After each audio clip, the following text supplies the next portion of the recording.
এক ব্যক্তির খুব ছোট্ট একটা হোটেল ছিল। সেই হোটেল চালিয়ে তার কোনো রকমের সংসার চলে যায়। একদিন তার গরিবের হোটেলে দুজন মানুষ আসে। তারা এসে বলে, দাদা, আমাদের প্রচুর খিদে পেয়েছে, কিন্তু আমাদের কাছে পয়সা নেই, তুমি কি আমাদেরকে কিছু খেতে দেবে?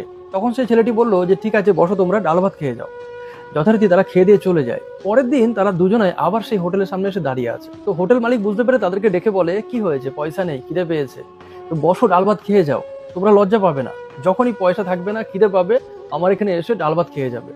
তো যথারীতি তারা এইভাবে প্রতিদিন আসে, খেয়ে দিয়ে চলে যায়। একদিন সেই হোটেলটা ফাঁকাই ছিল। সেদিন সেই হোটেল মালিক ওদের দুজনকে জিজ্ঞাসা করে যে তোমরা থাকো কোথায়, কি করো?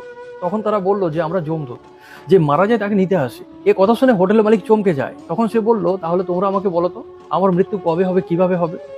একজন বললো যে না, এটা আমরা বলতে পারি না, এটা আমাদের নিয়মের বিরুদ্ধে। আরেকজন বললো যে আমি তোমার নুন খেয়েছি, তাই আমি তোমাকে এটা বলবো।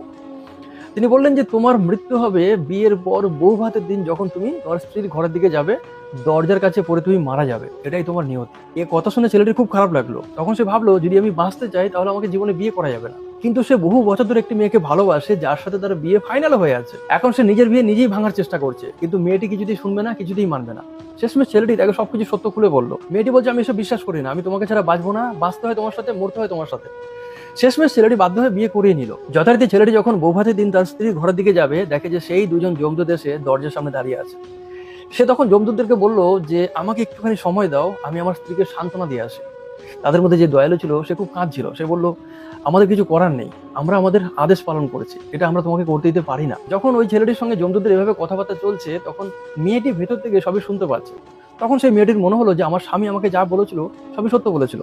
তখন সে কাঁদছে যে আমি যদি তাকে বিয়ে করার জন্য জোর না করতাম, তাহলে আজ সে বেঁচে থাকতো, আজ আমার জন্য তাকে মরতে হবে। ঠিক এমন সময় ঘরের পেছনে জানলায় কেউ একজন বারবার করে ঠকঠক করছে।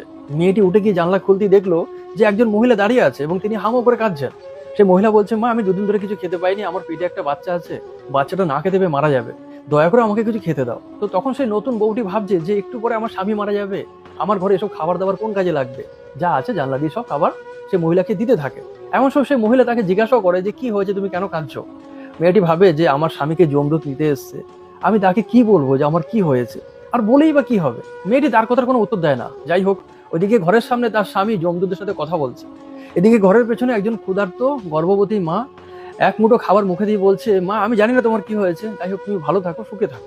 দ্বিতীয় মুঠো খাবার খেয়ে তারপর একটু জল খেয়ে সে বললো, তুমি তোমার স্বামী সন্তান নিয়ে 100 বছর সুখে বাঁচো। কথা বলার সাথে সাথে এই যমরাজ যমদূতদেরকে ডেকে পাঠালো, তোমরা সবাই ফিরে এসো, ওই ব্যক্তিকে তোমরা নিয়ে আসতে পারবে না, ওকে যে আশীর্বাদ করেছে সেটা খণ্ডন করার ক্ষমতা আমার নেই। আশীর্বাদ খুব মূল্যবান জিনিস, পারলে জীবনে প্রচুর আশীর্বাদ কামান। ভালো থাকবেন সবাই।